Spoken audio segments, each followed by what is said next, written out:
ETF index mutual funds నేర్చుకుని stock మార్కెట్లో రాణించాలనుకుంటున్నారా? వెంటనే ఈ నెంబర్కి కాల్ చేయండి. నమస్తే రమ్మగారు. నమస్తే జయ. రమ్మగారు, మన గురించి మనం ఏం తెలుసుకుని ఉండాలండి? మన గురించి మనకు అన్నీ తెలియాలి జయ. అన్నీ తెలియాలి కదా. మన శక్తియుక్తులు, ఆ, మన బలాలు, మన బలహీనతలు, మన భయాలు, మన అనుమానాలు అన్నీ తెలియాలి. ఖచ్చితంగా తెలియాలండి. మనమేంటో ముందు మనకి తెలియాలి. నాకేం కావాలో నాకు తెలిసి ఉండాలి కదా. ఇప్పుడు అన్నం తినడానికి కూర్చున్నాం అనుకో జయ, ఆడు వడ్డిస్తున్నాడని తింటాము మనం. మనకి కొన్ని టేస్ట్లు, ఇష్టాలు అవి ఉంటాయా? రుచులు కావాలనే తర్వాత feelings. మన పొట్ట తాలూకు సైజు, అంత Size. సైజా ఇంత సైజా ఇంతే ఉందా ఇది ప్రధానం. సైజు. దీంతో పాటు మన అరుగుదల, మనకు అది ఎంత మటుకు సూట్ అవుతుందో తెలియాలిగా. ఎంత మటుకు అన్నీ తెలుసుకోవాలి జయ. మనం ఏంటంటే చాలాసార్లు మనని గురించి మనం చాలా ఎక్కువ ఊహించుకుంటాం, అదొక సమస్య. మనం చాలా తక్కువ, మన వల్ల కాదని ఏమీ చేయకుండా కూర్చుంటాం, అది ఇంకో సమస్య. రెండు సమస్యలే. అబ్బో ఇవన్నీ నాతోటి కాదబ్బా, ఇవన్నీ ఎవరు చేస్తారు, అబ్బా మళ్ళీ ఇంకా పని చేయాలా, ఈ పని ఎవరు చేస్తారు, ఎంతెవరు చేస్తారు, నా వల్ల అంత కాదు, మనతోనే అంత కాదు, ఇవే. అలాగే గెంటుతూ చేస్తాం, నిజంగా వెళ్తే చేసేస్తాం. కానీ నా వల్ల కాదబ్బా, బాబు ఇంత పనే నేను చేయలేను. మరి చిన్నప్పుడు మా బావ చెప్తుండేవారు, పెరుగాను అబ్బా ఏంత అండక ఇంత అన్నం పెట్టేసావు, పెరుగాను ఎక్కువైంది ముందు తినేవే అంటుండేవారు. ఎంత ఎక్కువైందో చూపించారు, ఇంత ఎక్కువైంది, అది ముందు తినేసి ఇప్పుడు నీది నువ్వు తిను అయిపోయే. బాగుంది. ఎప్పుడు ఆయన రెగ్యులర్ డైలాగ్ అదే ఉండేది, ఎక్కువైంది ముందు చేసేయాలి. ఎప్పుడు కూడా ఆడవాళ్ళకి తమ శక్తియుక్తలు, బలము తెలిసి ఉండాలమ్మా. నేను ఇంతే చేయగలను అని ఎప్పుడు అనుకోకూడదు. ఇంతే చేయగలిగితే నేను ఇంతే, నా వల్ల కాదు అంటే నువ్వు అక్కడ ఆగిపోతావు. ఆగిపోయావంటే దొరికిపోతావు. దొరికిపోతే ఇంకేముంది, ఇంకేం లేదుగా. అంతేగా. కానీ మనకి ఇంకేమీ లేదు, ఇలాగే ఉందాము, ఇలాగే కట్టుబానిసలాగా పడుందామని మనం అనుకోగలమా? పోనీ మనమే అడగే అనుకుని ఎటగొట్టా ఉన్నామనుకో, ఎవరినైనా స్వేచ్ఛా విహంగాలు చూస్తే మనకు మండిపోతూ ఉంటుంది. వీళ్ళు అన్నీ చేసేస్తున్నారు, మనమే ఇలా చచ్చుపద్దెమలా ఉన్నాం అనిపిస్తుంది. ఈ చచ్చుగా ఉండడానికి కారణము ఎక్కువ భాగం మనమేనని మనం నమ్మం, కానీ అక్షరాల అది నిజం.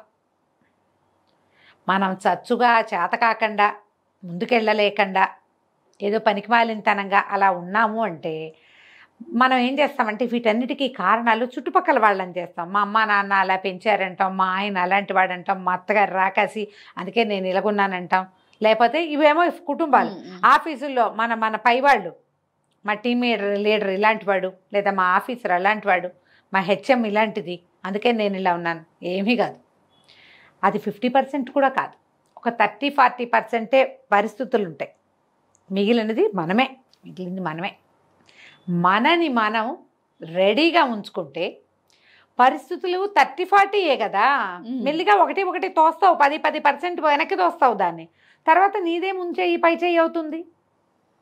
ఓకే, అవును. ఈ పాయింట్ అయితే. రెండోది ఇంకోటి ఉంటుంది, నన్ను నేను చాలా మిస్ ఇండియాగా ఊహించుకుంటాం. మన సౌందర్యం, మన తెలివి, మన సమర్థత మనకు వచ్చినంత ఎవరికీ రాదు, మనకు తెలిసినంత ఎవరికీ తెలీదు. మనం ఏం చేస్తే అదే సూపరు, మనదే. నేను చేసింది సరే కరెక్ట్ ఉంటాయి కదా. అందరికీ కొంతమంది ఉంటారు జయ, ఒక్కొక్కళ్ళకి ఒక్కొక్క రకం అనమాట. ఎవరికైనా ఏదైనా ఇవ్వటం ఒక హ్యాబిట్గా ఉంటుంది. అందరికీ తలా కాస్త పంపుతారు. ఎవరో చుట్టాల్లోనో ఫ్రెండ్స్లోనో ఏదో కొన్ని వస్తువులు వచ్చాయి, కొన్ని చేసాం, ఓ పచ్చడి చేసాం, కూర చేసాం, పప్పు చేసాం, లేకపోతే ఏవో కొన్నాం, పంచి పెడతారు. అది అవతల వాళ్ళని సాటిస్ఫై చేస్తుందో లేదో పొరపాటును కూడా కనుక్కోరు. అవతల వాళ్ళు మొహమాటంగా చెప్తున్నారా నిజంగా చెప్తున్నారో తెలుసుకోరు. పంచటం మా యొక్క హ్యాబిట్ అనుకుంటారు. ఎందుకు వాళ్ళకి నచ్చింది, ఎందుకు ఆ పనులు, ఇది గోల. అక్కడి నుంచి అవతల వాళ్ళకి సలహా చెప్తాం, అందరికీ సలహాలు చెప్తాం. అవతల వాళ్ళు తీసుకుంటున్నారో లేదో నీకు విధానంలో కనపడుతుంది, అది ఆలోచించాం. ఈ రెండు సమస్య, ఇది కూడా ప్రాబ్లమే. అక్కడి నుంచి ఏదైనా పనికి అన్నీ నేను చేసేస్తా అంటాం. నేను చేస్తాను, నేను చేసిస్తాను, నేను చేసి పెడతాను, నేను ఉంటాను, నేను వచ్చేస్తాను, నేను నిలబడతాను. ఎన్ని ఎలిమెంట్స్ ఉంటే మనం చేయగలము జయ? మరి ప్రతిసారి చేయగలుగుతామా? చేయలేం కదా. పోనీ దానికోసం చాలా కష్టపడుతున్నాం అనుకో, తగిన విలువ లభించట్లేదని ఫీల్ అవుతాం. మనకి విలువ లభించని చోట సహాయాలు చేయొద్దు, లేదా విలువ ఆశించకుండా ఉండు. పోనీ చేసి ఆశించొద్దు. నేను చేయదలుచుకున్నా చేసా అంతే, వాళ్ళు ఏమనుకున్నా సరే. కానీ వాళ్ళు బాగా చేయట్లేదు, నిలబెట్టుకోలేదు, వాళ్ళు నిలబెట్టుకోవట్లేదు. నేను ఎంతో చేశాను కానీ నన్ను గుర్తించట్లేదు, నా వల్లే బాగుపడ్డాను ఎవరికి చెప్పరు వాళ్ళు. అదొక ఎంత బాధగా ఉంది. ఈ సంబంధం నేనే కుదిర్చాను 100 సార్లు చెప్తారు. వాళ్ళు చెప్పాలి కదా, అసలు వాళ్ళు చెప్పాలి కదా. అసలు వాళ్ళు చెప్పాలి కదా.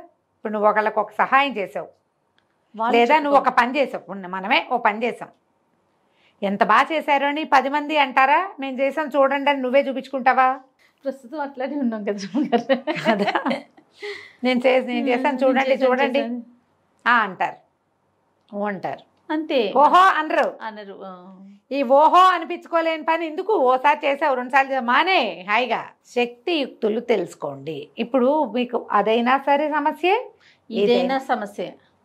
ఓసారి అలాగో ఉంటాం, ఓసారి ఇలాగో ఉంటాం మనం. కానీ ఎల్లప్పుడూ అలాగో ఇలాగో మాత్రమే ఉండకూడదు, మధ్యస్థంగా కూడా వెళ్ళమంటారు. మధ్యస్థంగానే ఉండాలి. ఏదో ఒక సందర్భంలో డెస్పరేట్గా అవుతాం జయ, మనము పరిస్థితులు చేజారిపోతున్నట్టు, అదుపు తప్పిపోతున్నట్టు అనిపించినప్పుడు మనం లోగా ఫీల్ అవుతాం. ఫీల్ అయ్యి నాతోటి ఏం కాదు, నేనేం చేయలేను, నేను దద్దామని, నా వల్ల అవ్వదు అని ఒక రకమైన డిప్రెసివ్ స్టేట్లోకి వెళ్తాం. ఈ డిప్రెసివ్ స్టేట్ థింగ్ సహజం, కానీ ఇది రెగ్యులర్ ప్రోగ్రామ్గా ఉండకూడదు. అవును. దానివల్ల ఏమవుతుంది, క్రమంగా మీరు డిప్రెసివ్ మోడ్లోనే ఉంటూ ఉంటారు. అది మీకు మంచిది కాదు, మీ ఆరోగ్యానికి మంచిది కాదు, మీ ఫ్యామిలీకి, మీ సమాజానికి అసలు మంచిది కాదు. డిప్రెసివ్ మోడ్లో ఎప్పుడు అన్నిటికీ ప్రతిదానికి డీలా పడిపోవటం, ప్రతిదానికి మొహం వెళ్ళాడేయటం, ప్రతిదానికి ఏడ్చి మొత్తుకోవటం, మోటివేట్ అవ్వకపోవటం, ఇది మంచిది కాదు. ఇవన్నీ మీకు మానసిక సమస్యలకి దారితీస్తాయి. ఈ డీమోటివేట్ అయిపోవటము, లేదా డిప్రెసివ్ మోడ్లో ఉండడము, వీటితోటి ఏమవుతుంది, పీరియడ్స్ అలాంటివన్నీ డిస్టర్బ్ అయిపోతాయి జయ. హార్మోన్స్ డిస్టర్బ్ అవుతాయి, తద్వారా ఆరోగ్యం పాడవుతుంది. కరెక్ట్ అండి. మీ ఆరోగ్యం పాడైతే మీరు ఒకరే కాదమ్మా, ఒక స్త్రీ ఆరోగ్యం మీద వాళ్ళ కుటుంబం ఆధారపడి ఉంటుంది. ఎప్పుడు డిమోటివేట్ అయిపోవటము వాటిలోకి వెళ్ళబోకండి. ఎప్పటికప్పుడు మనం మోటివేట్ చేసుకో, ఎవడు చేయడు, మనమే చేసుకుందాం అంతే. మనమే హైలెస్సా అని వెళ్ళాలి ముందుకి. వస్తాయి, ఇలాగే వస్తుంది. ఏం చేయాలో అర్థం కాదు, ఏం చేస్తే ఏమవుతుందో అసలు అర్థం కాదు. కానీ ఏదో ఒక దాన్ని చూసి మోటివేట్ అవ్వాలి, ఎవరో ఒకళ్ళతో మాట్లాడి ముందుకెళ్ళాలి. మిమ్మల్ని దిగలాగేసే వాళ్ళు కాకుండా కొంచెం బూస్టప్ చేసి, ఇలాగే ఉంటుంది జీవితం, ముందుకెళ్ళు. ఏదో స్వీట్ తిను, ఓ ఐస్ క్రీమ్ తిను, కాసేపు బయటికి నడిచేళ్ళు, 4 వాక్ చేయి, ఎవరితో నా ఫ్రెండ్స్తో మాట్లాడు, మోటివేట్ అవ్వు, ముందుకెళ్ళు అని చెప్పే వాళ్ళని చూడండి. మిమ్మల్ని కాలు పుచ్చుకుని కిందకి లాగేసే జనాలు ఎవరైనా మీ సమాజంలో ఉంటే తుచ్చు, వాళ్ళతో వదిలేయండి వాళ్ళని.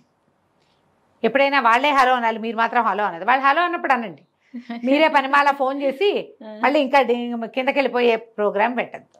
అక్కడి నుంచి ఇంకొకటి ఉంటుంది, నువ్వు తోపువి, నువ్వు తురుమువి అని మిమ్మల్ని రెచ్చగొట్టే వాళ్ళు ఉంటారు. అవును రాము గారు, చాలా మీకంత మీలాంటి వాళ్ళు మీరే.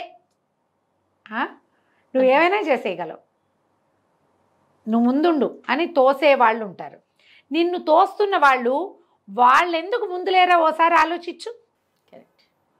అవునా పాయింట్? ఈ తోసి వినోదం చూద్దాం అనుకుంటున్నారా? నిన్ను ముందుకు తోసి వాళ్ళు ఏదైనా ఆశిస్తున్నారా? ఇది ఆలోచించండి. అలాంటిది ఏం లేకపోతే పర్వాలేదు. కొంతమంది ఉంటారు అట్లా, మన హైలెస్ అంటూ ఉండేవాళ్ళు, వాళ్ళే అంటుంటారు, మనం అనక్కర్లా, మన పడవని వాళ్ళే తోస్తారు. కానీ మీరు తోయబడద్దు. What is me, what I want, ఈ 2 మీకు తెలియాలి. తెలీదు, ఇప్పుడే ఆలోచిస్తున్నారు మనం మాట్లాడుతుంటే. ఇప్పుడు ఆలోచించండి, అసలు నేనేం చేయగలను, నేను అది చేస్తా, ఇది చేస్తా. ఓ 10 మంది వస్తే వంట చేయగలవా నువ్వు? ఓ 25 మంది ఒక గ్రూప్ని మేనేజ్ చేయగలవా? ఆర్గనైజ్ చేయగలవా? ఒక 4 మంచి మాటలు చెప్పి అవతల వాళ్ళకి అర్థమయ్యేలా చేయగలవా? ఎవరినైనా మోటివేట్ చేయగలవా? ఎవరికైనా నచ్చ చెప్పగలవా? కనీసం నీ పిల్లలకైనా. ఏదైనా విపత్కర పరిస్థితి వస్తే హ్యాండిల్ చేయగలవా క్వశ్చన్స్ వేసుకో. అవును అవును ఎస్ ఎస్ ఎస్ అన్నీ ఐ క్యాన్ అని ఆన్సర్లు వస్తే నువ్వు 80% చేయగలవు. నా వల్ల కాదు నా వల్ల కాదు నా వల్ల కాదు ఇవేవి నేను చేయలేను అని వస్తే నువ్వు డిప్రెషన్ దారిలోకి వెళ్ళిపోతున్నట్టు నీకు నువ్వే 20 మార్కులు వేసుకుని ముందుకు దోసుకో. అంతే. ప్రతి వాళ్ళు మన వెనకాల మన చేతులు పెట్టుకుని తోసుకోవాలమ్మా ముందుకి. తప్పదు. నువ్వు పరిగెత్తి పైకెళ్ళి పతాకాన్ని అంటుకుంటాను అనకూడదు, కింద చతికిలబడి నేలకు అంటుకుపోతాను అని అనకూడదు. నువ్వు పతాకాన్ని అందుకోగలవు, జీవితం బాగుంటుంది నీకు ట్రై చేస్తేనే. తప్పకుండా. సరిగ్గా ఆలోచించండి. మొదట మిమ్మల్ని మీరు తెలుసుకుంటే ఇందులో మీ తప్పులు మీకు తెలుస్తాయి, మీ పొరపాట్లు, మీ తొందరపాట్లు. అప్పుడు ఏదైనా దిద్దుకోవాల్సిన కరెక్ట్ చేసుకుందాం. మీరే ఒక టీం లీడర్గా ఉండొచ్చు కదా ఒక సంస్థకి. ఇప్పుడు నువ్వు CEO ఇక్కడే ఉన్నావు, అప్పుడప్పుడు నీకు కూడా కరెక్షన్స్ అవసరపడతాయి కదా. 100% అవసరం రమ్మగారు. ఈ కరెక్షన్ వల్ల 99 కాదు 100% అవసరం. ఈ కరెక్షన్స్ వల్ల ఏమవుతుంది, సంస్థ ముందుకెళ్తుంది, అంతే. నీతో పాటు ఉన్న గుంపంతా ముందుకెళ్తుంది. వాళ్ళలో ఎవరికైనా ఇంకో 10,000 జీతం ఎక్స్ట్రా ఇప్పించగలిగితే అంతకంటే ఏం కావాలి కదా. దానికి మనం ఎవరినైనా కరెక్ట్ చేయాలంటే ఫస్ట్ బేసిక్ కరెక్షన్ మన దగ్గర ఉండాలి కదా. మన దగ్గర ఉండాలి. ఇలా ఆలోచించండి, మిమ్మల్ని మీరు బూస్టప్ చేసుకోండి, మరీ బూస్ట్ ఎక్కువ తాగేయకండి. సూపర్. నమస్తే రమ్మగారు. నమస్తే జీ.